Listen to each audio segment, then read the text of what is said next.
我们被困住了，困在这个山洞里。比起遇难，你更在意我的样子吗？那个，说出来你不可以笑我。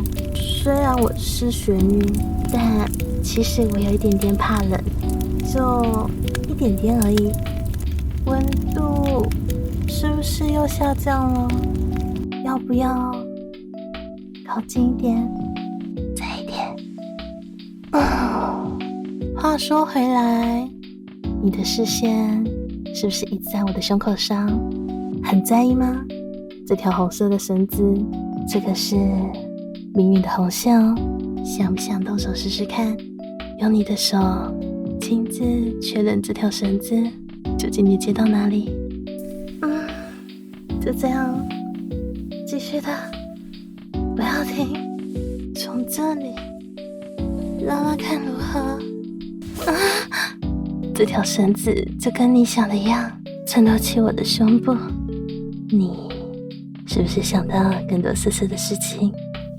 没有错，和服里面也和你想的一样，只有绳子哦。不行了，继续下去好像有点太刺激了。